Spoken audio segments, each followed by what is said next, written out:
Ugh, man, I hope this is candle wax. No. Let go regular Barracuda, but only more acidic. What's up, everybody? Today we're gonna be dying in Dark Souls 3. God, I wish I was joking.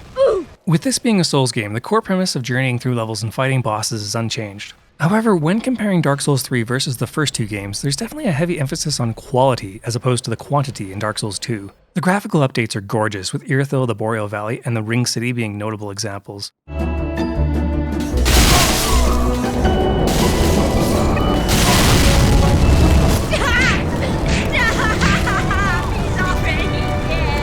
My favorite area in the game, though, is in the last quarter with the Age of Fire coming to an end, which is represented by an eclipsed sun that is slowly draining towards the earth. It would be one thing if Dark Souls 3 was easy on the eyes, but the gameplay is just as outstanding. Compared to Dark Souls 2, the pacing is faster and the hitboxes actually work. The combat is a lot more fun, and it's easy to pick up after a couple hours. Of course, when some dude named Lord Farquaad invades you and you get shreked in 3 hits, you have no one to blame but yourself. Of course! One more thing I have to mention is I really enjoyed the roster of characters they included in Dark Souls 3. A good example is the Firekeeper's reactions to our gestures. Also a new addition is the Handmaiden. What's her purpose, you might ask? Do you have any money? I mean, yeah, of course, it wouldn't be Dark Souls without a creepy consumables vendor. Then there's all sorts of folks you'll encounter like fellow travelers, a giant archer, and who could forget Kirk? They also brought back Patches, who is still trying to kill people in the strangest ways. On a related note, my favorite side quest involves Secret of Katarina, as at one point Patches strips him down buck naked and throws him into a well. How, you might ask? A gentleman never asks, and a lady never tells. I suppose it's kind of like how I never want to find out what this guy's trying to say. What? Another aspect I really enjoyed was FromSoft included callbacks to previous areas and characters from the first two games. Hello there. Hello there. Hello there. Oh god, not the creepy gargoyles again. They also reference Anor Londo, Lost Izalith, Earthen Peak, and New Londo. The only thing I cringed at was when you find the corpse of the giant blacksmith from the original game. Dark Souls, I came here to die, not to have feels. One last big positive for Dark Souls 3 is the multiplayer. This game's community is extremely active, as this is the last Souls game released with multiplayer on PC. The people who play nowadays are freaking awesome. Once again, I played through the entire game with my wife, and we both thoroughly enjoyed Dark Souls 3. Sometimes you win as a couple, other times you lose as a couple. There's nothing quite like purging heretics as a couple. Stop it. Get some help. Really though, the best part is when you can goof around together. Honorable mention goes out to the person who tried to invade us right before Pontiff Sullivan. There's nothing like watching someone invade and run away in terror. Just remember, gravity is your friend. Now Dark Souls 3 is not perfect, the biggest negative being that the extremely thick demons are back. Here we go again. I'm joking of course, but in all good seriousness, I feel the game pulled a lot of punches when compared to the rest of the series to make the game more approachable. The best example of this would be your dodge roll immunity window, which is a lot longer and it makes things way easier than the first part of Dark Souls 2. I also noted that enemies won't chase you as quickly, and unfortunately the camera can still do wonky things. Lastly, I know I mentioned I really liked multiplayer, but every time you enter a new area while co-oping, you're both guaranteed to get invaded. The first couple times was fun, but after the 30th time, it became a nuisance. Alright, let's get into bosses. There are 25 total in Dark Souls 3. It's not as many as I would have hoped for, but the majority are high quality. First off, we have Ludex Gundyr. It might be a tumor. It's not a tumor. Vort of the Boreal Valley. Betcha he wishes he was from the L'Oreal Valley. Cursed Rotted Greatwood. Why does that pose make me feel so uncomfortable? Crystal Sage. Alright, we'll call it a draw. Deacons of the Deep. A good old game of Whack-A-Priest? Count me in. The Abyss Watchers. Oh, come on, buddy, let's be friends. I'm not your buddy, guy! High Lord Wolnir. Slender Man isn't real. Oh, never mind. Old Demon King. Oh, he's injured. Now's the time to strike. Pontiff Sullivan.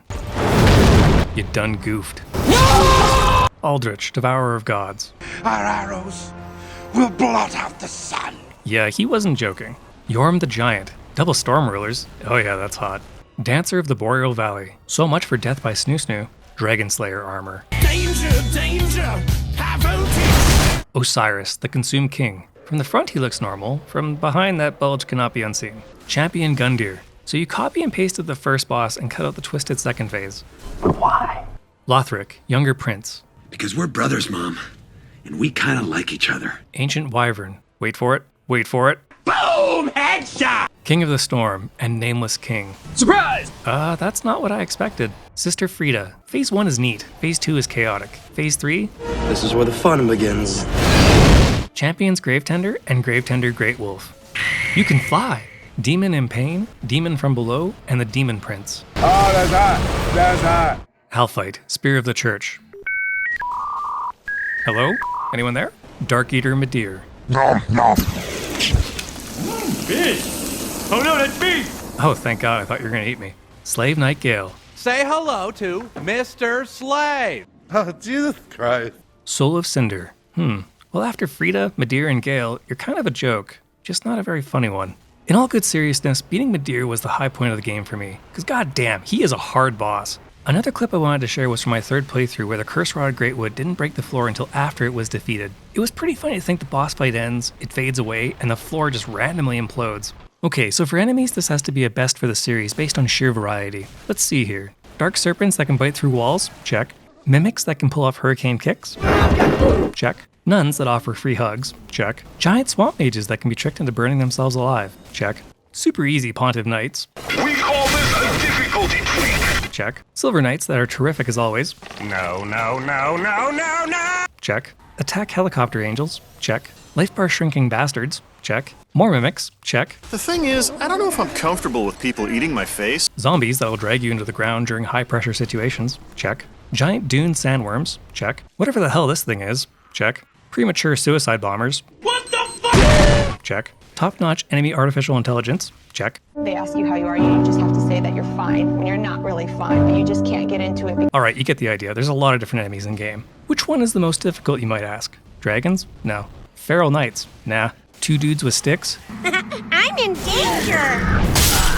Right, next is weapons. Like the rest of the series, there's a lot to choose from, and they added a new mechanic called weapon arts. These basically function as a special move that each weapon can perform. Some are pretty simple, like a stomp. Others can turn you into an acrobatic crack addict. One thing's for sure though, sorceries are just a pain to use and the cast times are just too slow and easily dodged. Slow down there, buckaroo. But you know what, after playing through the game 6 times, I've come to a couple conclusions. I gotta pump those numbers up. Those are rookie numbers in this racket. The Cell Sword Twin Blades are great. The Pontiff Knight Curve Sword is one of my favorites, as it's surprisingly fast and has a long reach. The Hollow Slayer Greatsword is a fantastic early game weapon. The Profane Greatsword is awesome for stun-locking chumps. The DLC boss weapons also add some pretty neat weapon arts. But if all these fancy weapons don't fit the bill, just use the Great Club. This big chunk of wood hits hard, and good luck to anyone trying to parry it. Oh, and they brought back the FAP ring. Unfortunately, obtaining it can be a bit painful. And if you get eaten, it's your own fault. Let's talk about the plot without getting into spoilers. The setup for Dark Souls 3 is very similar to the first game, where a chosen hero needs to prolong the Age of Fire. The main difference this time is the game takes place in the kingdom of Lothric, and the Age of Fire is running on fumes. Honestly, we're out of gas. Another change this go-around is that we are unkindled ash, which has been tasked with linking the first flame. Apparently the game tries to tell us the reason we must link the first flame is because ash seeketh embers. Right, okay, cool. Sounds overly complex. We could have just had Shia LaBeouf do his thing. Just do it! Either way, I think we can all appreciate the old undead mechanic being removed is great. Now we don't have to worry about turning into a prune-faced corpse every time we perish. Right, getting back on topic, the plot of Dark Souls 3 is good overall. The plot fits well with the rest of the series, and on its own, the story flows well. I will say one ending in particular had me scratching my head, but I can say it was an interesting process to get there.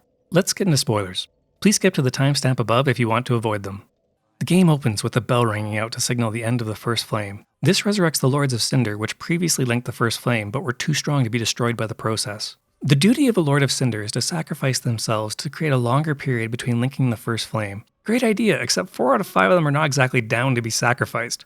How about no? Who would have guessed? 80% of them don't want to light themselves on fire. Heck, the one that is on board had his legs removed to avoid bailing. Dark Souls 3, not messing around. So this is where the Unkindled come in. As an Unkindled, we need to hunt down the Lords of Cinder and return them to their thrones in Firelink Shrine to prevent an Age of Darkness. With the first Lord of Cinder already present, aka Ludleth of Corlin, we set off to destroy the Lords and obtain their ashes. The second Lord we locate is the Abyss Watchers, which were a legion of warriors sworn to protect the land from the Abyss. The third is Aldrich, Devourer of Gods, who became a Lord of Cinder despite his habit of cannibalizing men and gods.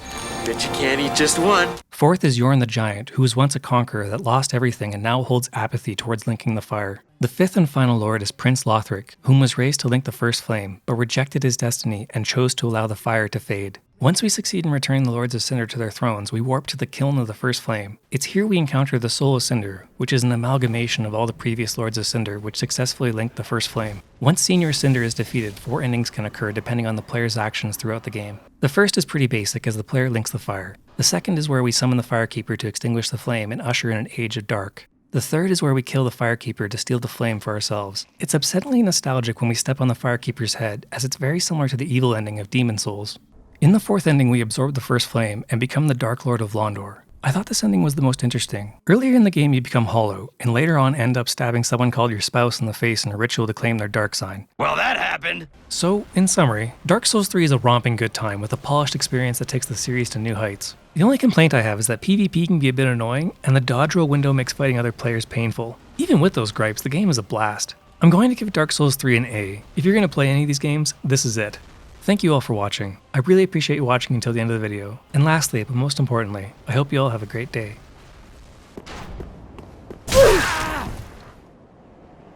Uh-oh. Oh god. Do I take it out or do I leave it in?